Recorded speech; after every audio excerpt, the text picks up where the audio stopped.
Okay. So the distributive property, if we let A, B, and C be real numbers, so I guess I could have just written what they had in the book. If we have A multiplied by B plus C, we get AB plus AC. If we have A multiplied by B minus C, then we get AB minus AC. What you notice about the distributive property is that there is either a sum or a difference. There's a plus sign or a minus sign inside of the parentheses. And we are multiplying our the number out front by each of those terms inside. I like to draw the rainbows because rainbows are pretty.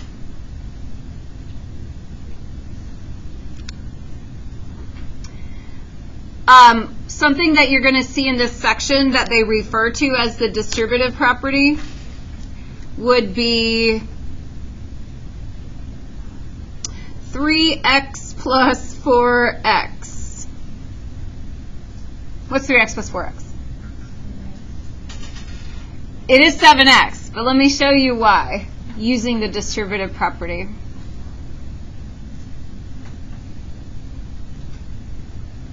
What did I just do?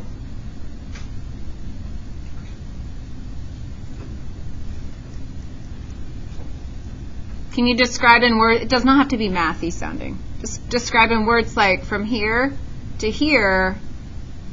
What did I do? Lynn, what do you think I did? Okay. Mm-hmm. Does anybody see the distributive property in my work? I mean, I can put the rainbows in. Does anybody know where I'd put the rainbows?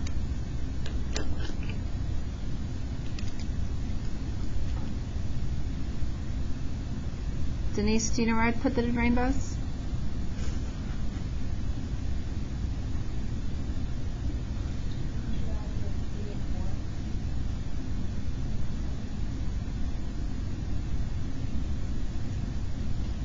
So my distributive property would be in this step here, except we're going backwards. It's like undistributing. It is the distributive property. We're just undistributing. This is why you're allowed to combine like terms in the first place. They just don't teach that to you. They just say, if it's the same variable, you can add the numbers in front, right?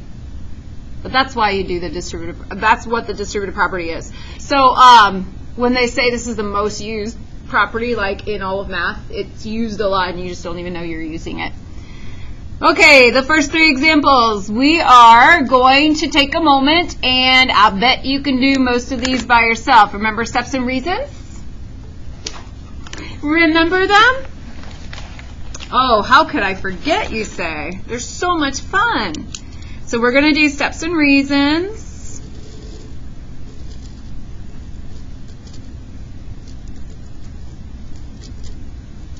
And first of all, I've got 3x plus 2 equals 23 minus 4x. What would be my reason that I have that? Given. That's right, Raylan. Given. Okay.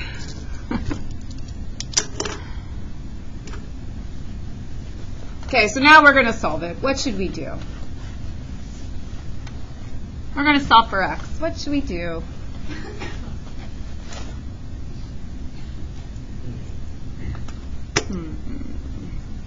Alexa, what should we do? Subtract 2? Is that what you said? Yeah. You know what? I am going to do that, but I'm not going to do it next.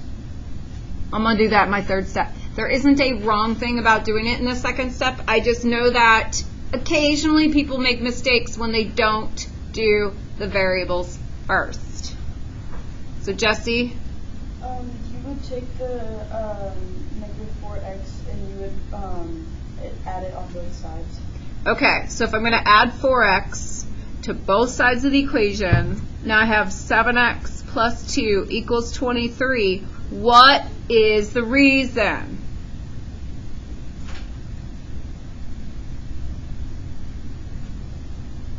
Avneet. Addition, property of equality. Didn't I tell you I'm going to start showing you shorter ways of writing stuff? We're going to start shorthanding some things so that your hands aren't cramping up when you do all these. Okay? So now, Alexa, what should we do? Okay, we're going to subtract 2 from both sides. What allowed us to get 7x plus or equals 21? What property is that?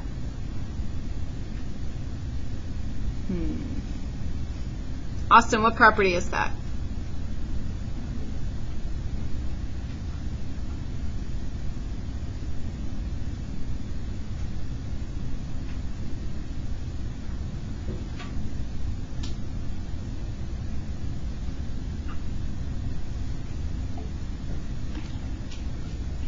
Are you following with us, hon?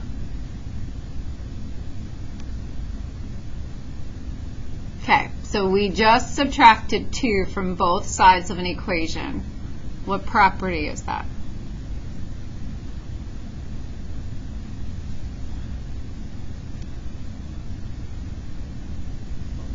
Rakaya, can you help him out? He might need to hear it really good. Subtraction, property of equality. Anytime you do the same thing to both sides, like add, subtract, multiply, divide, it's going to be one of those operations, property of equality.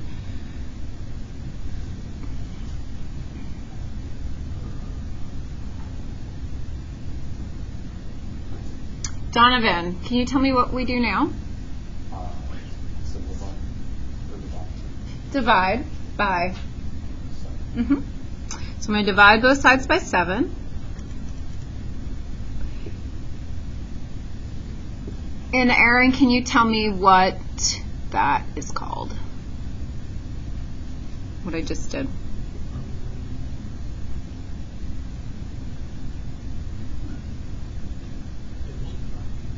Perfect. Division,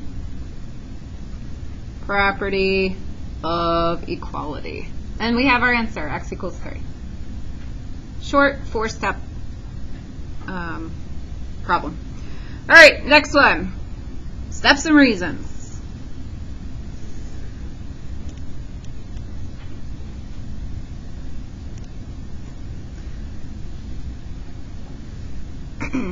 Alex, can you tell me my first step?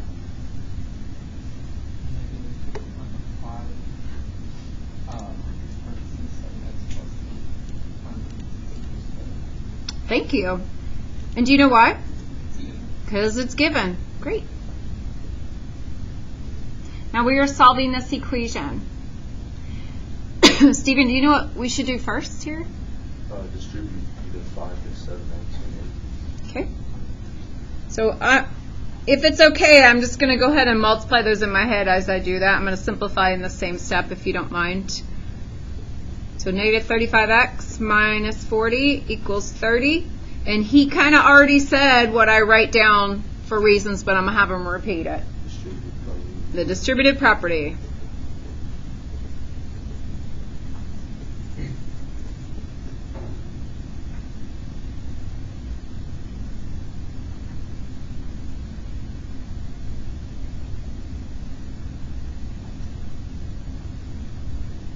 Okay, Matthew, can you tell me what I do next?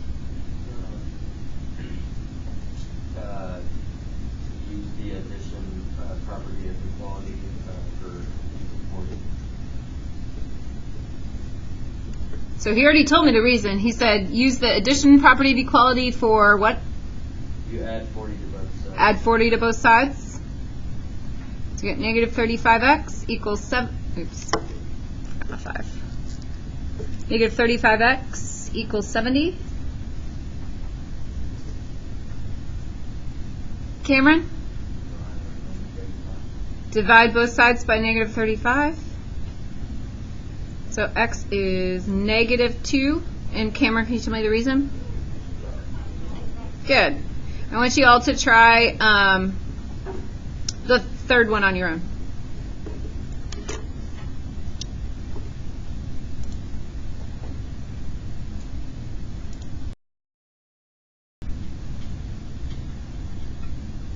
Just go away. The next section, I'm going to give you some new properties. Well, one of them we've talked about before, but transitive we mentioned earlier today. Probably don't know that one very well. And reflexive property, I'm pretty sure we haven't done it all. So we're going to add in some new properties, and then these properties get used quite a few times when we do real geometry proofs.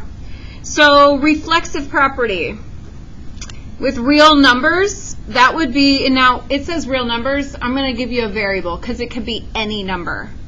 So the number A equals A. That's the reflexive property. What? Is that common sense you should already have?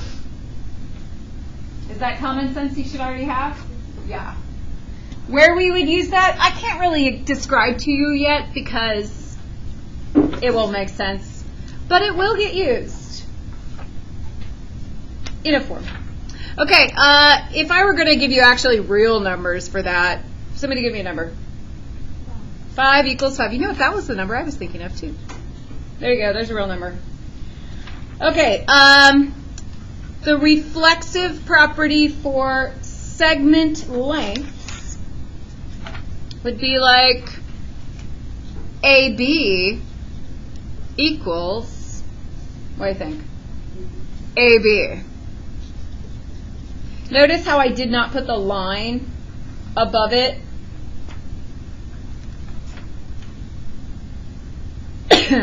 because the line above it means the actual segment itself. This is meaning the measurement, the length. Okay, and then angle measures. Measure of angle A equals measure of angle A.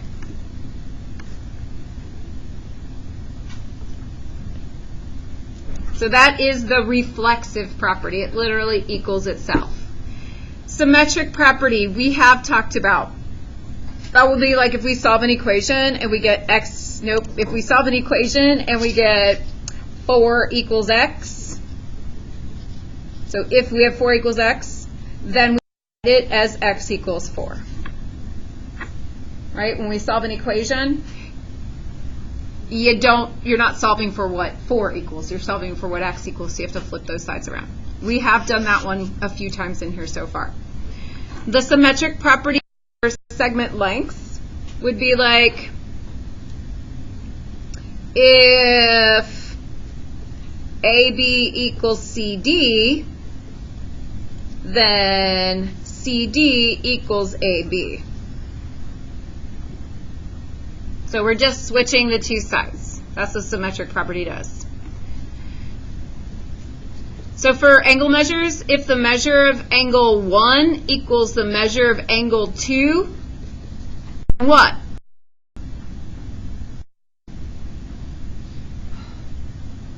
Alex, do you know how I'd write the second part of this? Good. Measure of angle 2 equals measure of angle 1. See, I just don't know if you guys are getting it. That's why I'm calling on you. And if you're not getting it, I need to slow down. If you are getting it and we're all like totally getting it, I can go a little bit faster. Okay. Transitive property. Transitive property is, it has like 3 parts to it. Transitive property has if A equals B and B equals C, then A equals C. There's like 3 parts. If we have these 2 things that are for sure true, A equals B and B equals C, A has to equal C. Those have to equal each other if they both equal B.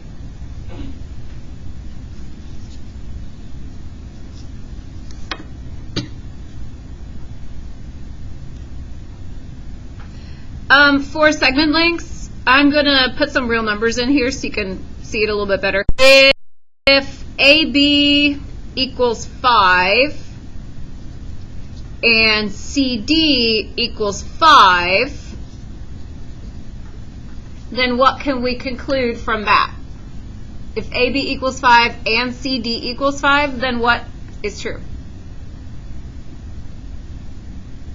5 equals 5? That's not really a conclusion. What can we conclude? AB equals CD. That's the transitive property. And then if measure of angle 1 equals 43 degrees and measure of angle 2 equals 43 degrees, then measure of angle 1 equals measure of angle 2. Transitive property. Remember that big paper front and back that I gave you of all the properties? That's on there. So you do have them all kind of in like one spot. So you don't have to go back and find these in all your separate notes. Okay, take a moment. Number 7, 8, and 9. Name the property of equality that the statement illustrates. And sorry, it's on the other page. You might have to flip. Here, I could do this. I could put this up there. And then that way you can do the questions and not have to. Unless you want to.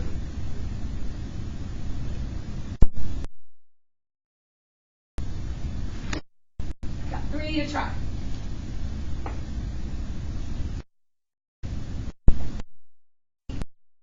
Number 8. First one done, right? Number 8.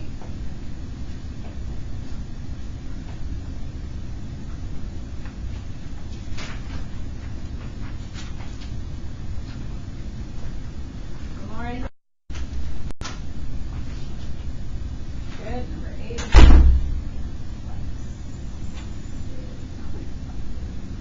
I know. People make that same mistake all the time. I'm sorry, I wrote on that. I guess it should be spelled wrong too. Yeah, it's reflexive, isn't it?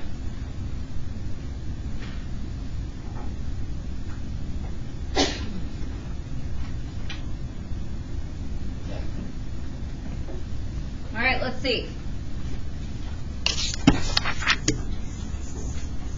Number 7, if measure of angle 6 equals measure of angle 7, then measure of angle 7 equals measure of angle 6. Donovan. Symmetric property, perfect. Number 8, 34 degrees equals 34 degrees. Aaron. Reflexive. Some of you were spelling it wrong when I walked around.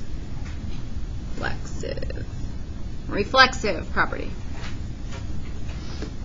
And number 9, measure of angle 1 equals measure of angle 2. Angle 2 equals measure of angle 5. So measure of angle 1 equals measure of angle 5. When? The transitive property. Okay. We are going to look at this picture here, and you are reflecting the beam of a spotlight on a mirror lying flat on a stage, as shown. Determine whether measure of angle DBA equals measure of angle EBC.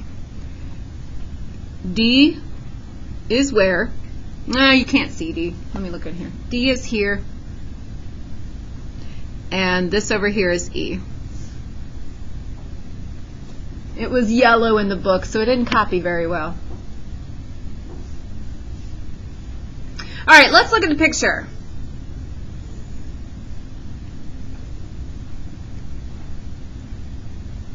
And I'm going to help you through this one. You guys might help me out a little bit. But I'm looking at this picture. We need to determine if DBA, so DBA, is equal to EBC. So we're looking at this big obtuse angle equaling the other big obtuse angle. I'm looking at this green angle equaling, need another color. I just had it, oh, here it is. Equaling this orange angle. Okay? That's what we're looking at. So the first thing I'm going to do is I'm going to look for any given information that might be helpful. Is there anything given to me? It wasn't written up here. Is there anything given to me in the diagram? Rakai, is there anything given to me in the diagram?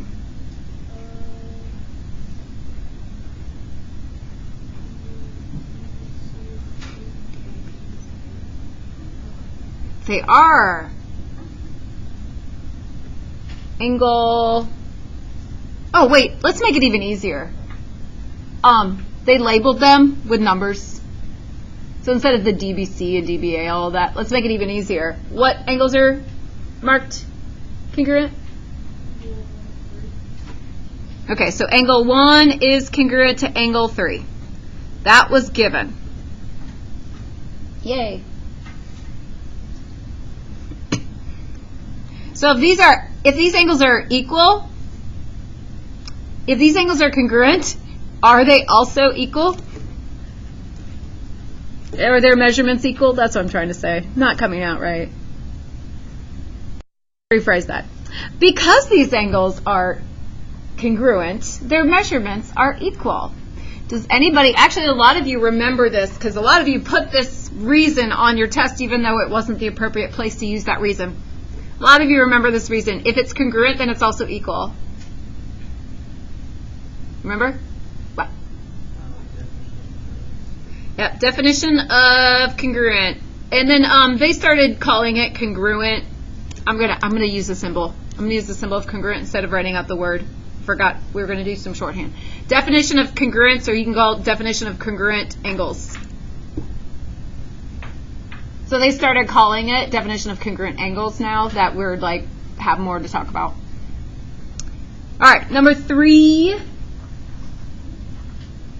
So I know that these are congruent. I know they're equal. We have to show that the orange angle and the green angle are equal. Can anybody describe to me, like the green angle or the orange angle, like how I form the orange angle by looking at these numbers in the middle? How do I make the orange angle from the numbers in the middle? Aaron, do you know? Angle 1 and 2 together, that is CBE, or EBC it calls it, yeah. Do that. Let's add angle 1 plus measure of angle 2, and that's going to be the measure of the second one here, EBC. So I added together measure of angle 1 plus measure of angle 2 equals the measure of angle EBC, which is part of what we're trying to figure out here. At the same time, I can also find the green angle by doing the exact same thing. What do I add together to get the green angle?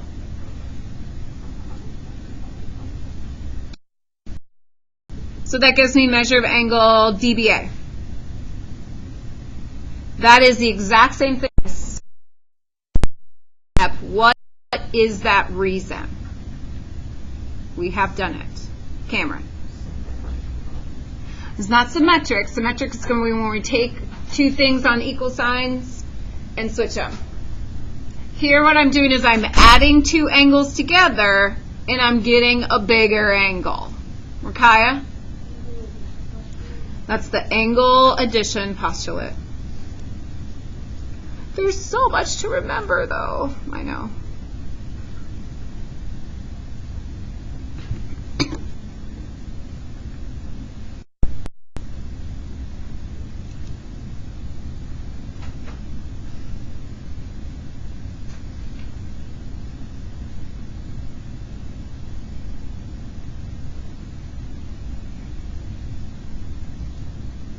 Okay, what do we know about angles 1 and 3, their measurements? What do we know about the measure of angle 1 and the measurement angle 3?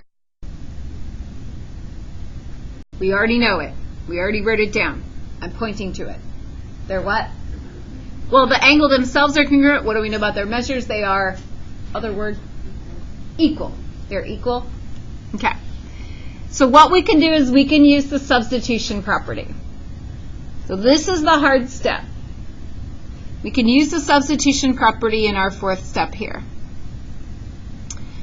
1 plus 2 is EBC.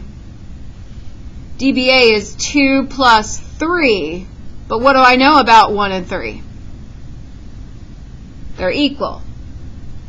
So if I take out this measure of angle 3 and I put in measure of angle 1 instead, it should be the exact same answer. So I'm going to use the substitution property. I'm going to write measure of angle 2 plus measure of angle 1 is still the measure of angle DBA because of substitution.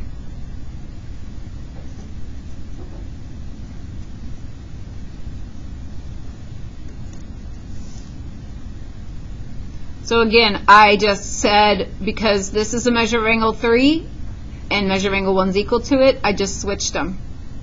Now, why would I want to do that? I feel like I have to like highlight, try to help you guys see this.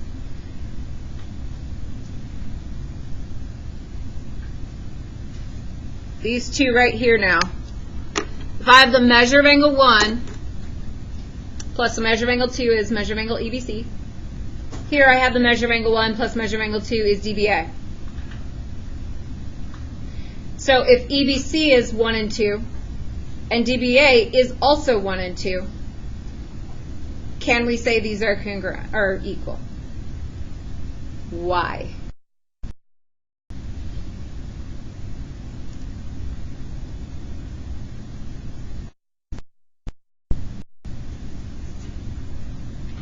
I'm going to try that again so we can figure out why. I'm kind of leading you through it, but I want you guys to figure out why.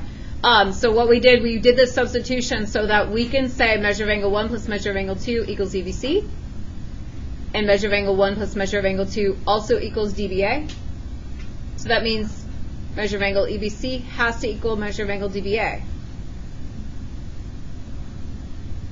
John, do you know why? I want to say reflexive property. So reflexive property would be measure of angle 1 equals measure of angle 1. That's not what I'm saying here. Or measure of angle DBA equals measure of angle DBA, which is not what I'm saying here. It's okay to guess the wrong thing because you just learned it. Jesse. Would it be the transitive property? It is the transitive property. Good job. Is that what you're thinking, Lynn? Transitive property, that's where you have if A equals B and B equals C, then A equals C. That's the one that has like 3 things. Okay? And then you've proved it. Let's do these 2 more and then we'll play a game. All right, this one's pretty fun. A park, a shoe store, a pizza shop, and a movie theater are located in order on a street, on a city street. So I'm going to draw a picture of that. Here's our street. There you go. And the first thing on the street is the park. I'll call that P for park. The last thing on the street is the movie theater. I'll call that M for movie theater. Does that make sense? And then it says, also on that street, we have a shoe store. Wait, I'm not in the right order. A shoe store and then a pizza shop. But there's more information. I've already read ahead. So as I'm drawing this, I've already read ahead. There's a shoe store. I'll call that S. And then there is a pizza shop. I can't call that P. What should I call it? Z. Yeah. Okay. Now, what this says is the distance between the park and the shoe store is the same distance as between the pizza shop and the movie theater. So when I drew it, I had already read ahead so that I made it look like it was supposed to say. So what did I just mark these for? Yeah, they're congruent. They have equal distances. Show that the distance between the park and the pizza shop, so we have to show P to Z, the park and the pizza shop, is the same distance as between the shoe store S to the movie theater M. So we have to show that those are the same. We know these are the same. We have to show that those are the same.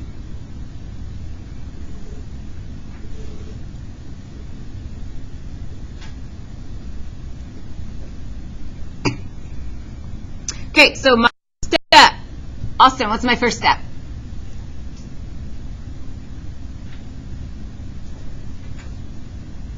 Rewrite it. I couldn't hear you. What would be like my first step in the proof? Yes. So which 2 were those? PS equals ZM. And why? Given. It's our favorite one. Calling me forgiven. Calling me forgiven. Okay, from here. Sorry. We're going to do something like what we did in step 3 for the above example. So what I'm going to do is I'm going to say that PS plus SZ is equal to PZ. So I'm adding this little piece plus the piece in the middle, and then that equals what I'm trying to find at the end, PZ. There is a second part of this same exact step. So I have a volunteer, or should I just call in somebody? There is a second part of this same exact step, just like there was a second part up here.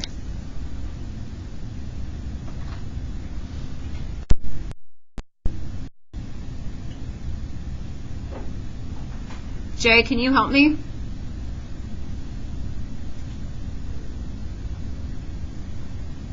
It's going to be the same reason that I did for these. So it's going to look a lot like these. I did PS plus SZ equals PZ. So can I do up here?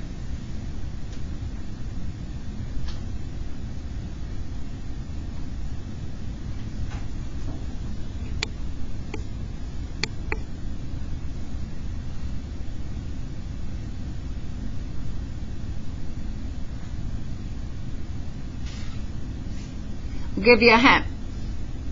You see that PZ is what I'm trying to show in the end, PZ? What do you think my second one needs to equal? SM, yeah. So how do I get SM from this picture?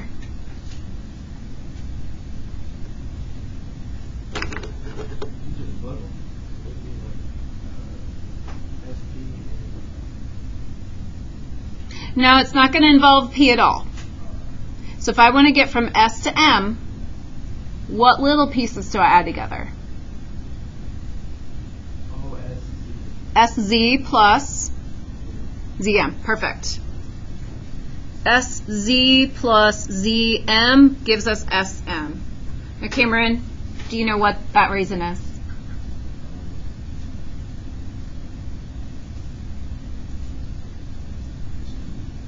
No, I'm not distributing. I am adding together segments. How many? Oh, sorry. Segment addition postulate.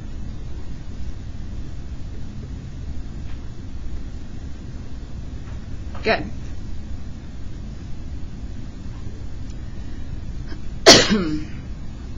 PS plus SZ is PZ. SZ plus ZM is SM.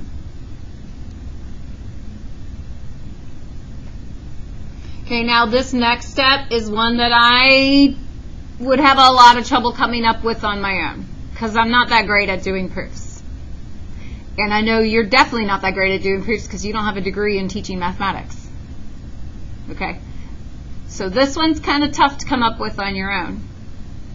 Let me show you how it's coming up. Here, we're going to look at our given. And if I look at my given, here's the PS, and it's also in part of step 2. Do you see how PS and step 2 are together? Then the ZM is also part of step 2.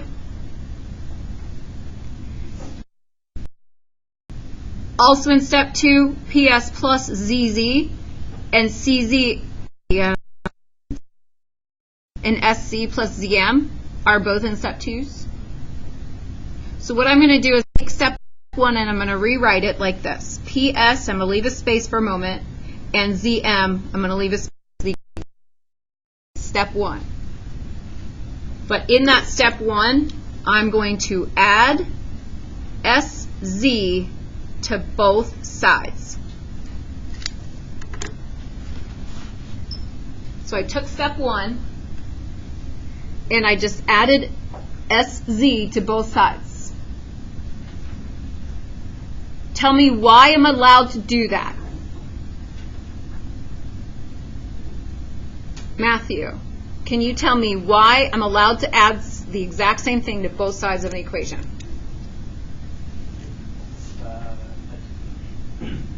Addition property.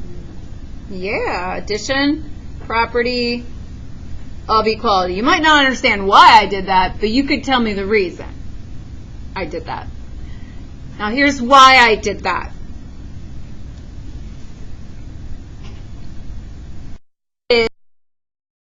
Is PS plus SZ equal to? PS plus SZ is equal to what? PZ. So I'm going to write PZ. What is ZM plus SC?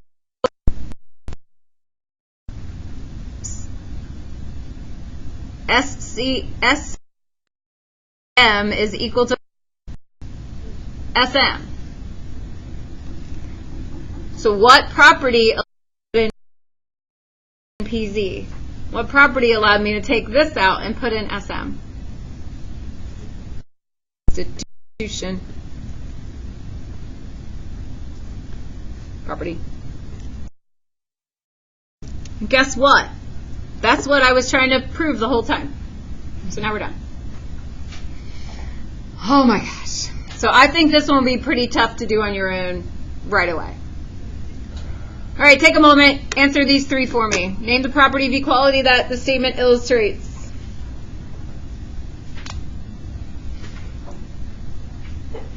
Let's see.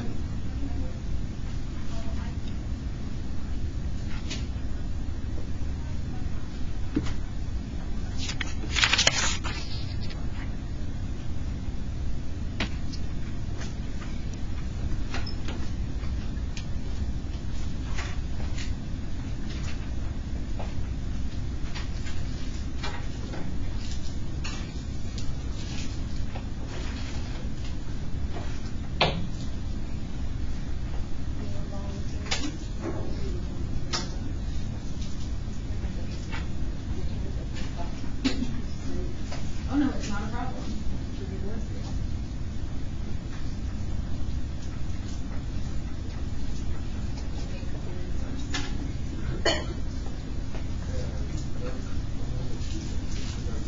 All right.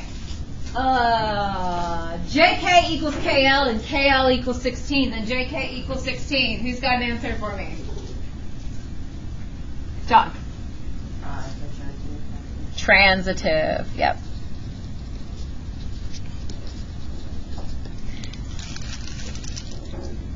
Already did you that kind? Ooh, he finally did it. David. PQ. Why can I not talk today? PQ equals ST and so ST equals PP. Symmetric.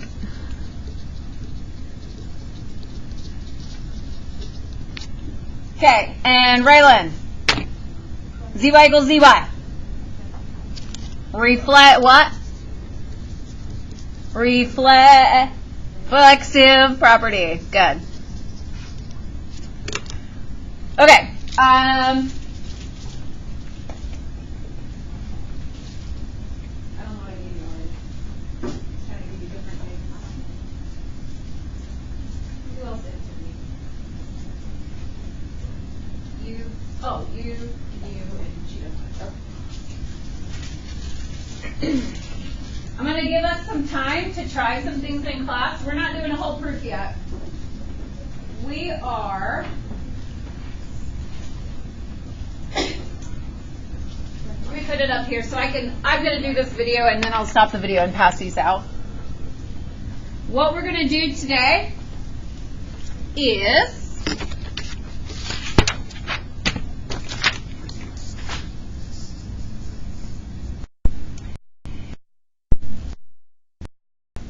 each of these examples is a given. And then because of this given, there's no pictures or anything. If you need to draw a picture, you can, but from this given. Let's do the first one together. So the first one is given measure of angle 1 equals measure of angle 1. What can we come up with from that given?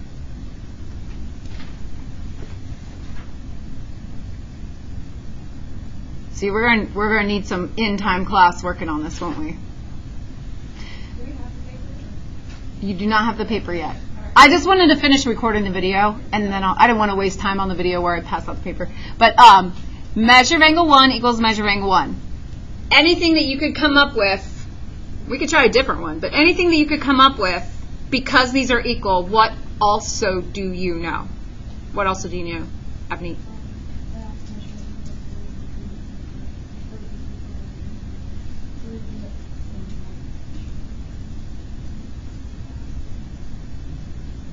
Look at her. She even gave me the reason. And you know what? That's not what I was even thinking. But I put it up here because, yeah, you can come up with that. There's a different one that we can come up with. I'm going to draw a line. You guys, I'll leave this up here so you could copy it down when I hand it to you. There's something else that I was thinking of for Kai. Yeah, we could also come up with angle 1 is congruent to angle 2. And do you remember what that is? Definition of congruent angles. So that's what you're going to do on this paper. Some of it might be challenging. That's why I want you to work on some of it in class so you can ask me questions if you have them. Okay.